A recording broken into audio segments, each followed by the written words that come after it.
Else phase. کئی سال پہلے کی بات ہے، مجھے کوٹ کی گمشدگی کا پہلا تجربہ ہوا۔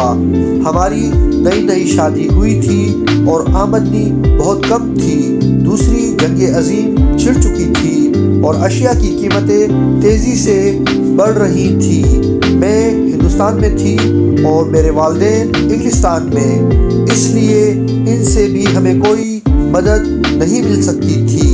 تنخواہ اتنی ہی تھی جتنی جنگ سے پہلے ملتی تھی۔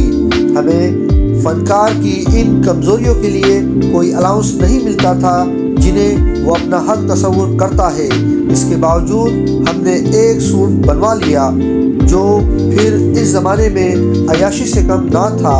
فیض اسے لینے امرتسر گئے اور رات گئے لاہور واپس آئے۔ ان دنوں ہم نہر کے قریب ایک دور دراز اور الگ تھلگ مکان میں رہتے تھے۔ اس وقت کوئی ٹانگے والا وہاں جانے پر تیار نہیں ہوا۔ آخر بڑی مشکل سے ایک اس پر راضی ہو گیا کہ وہ انہیں کچھ دور تک پہنچا دے گا۔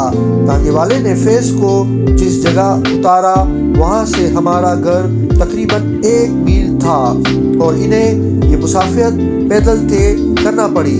قیمتی بنڈل ان کی بغل میں دبا ہوا تھا۔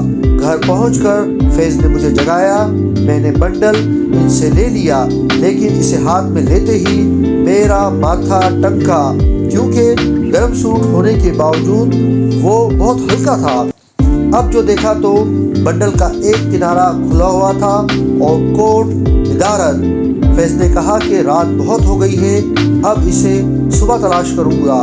مجھے یقین ہے جہاں ٹانگے والے نے مجھے اتارا تھا وہاں سے گھر آتے ہوئے کوٹ کہیں گر گیا۔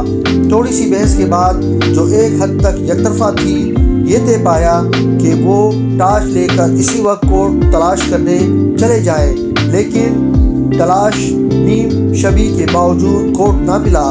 پتلون البتہ میرے پاس کئی سال تک جو کی تو رکھی رہی، اسے کسی نے استعمال نہیں کیا اور وہ ہماری ازواجی زندگی کے پہلے اسراف کی یاد تازہ کرتی رہی۔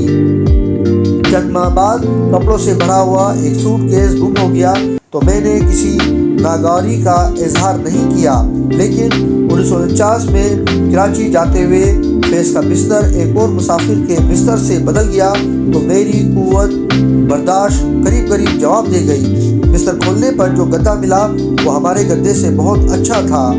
مجھے اپنی جگہ کچھ ندامت اور کچھ پریشانی سی ہوئی کہ اس بستر کے مالک نے اپنے دل میں کیا سوچا ہوگا۔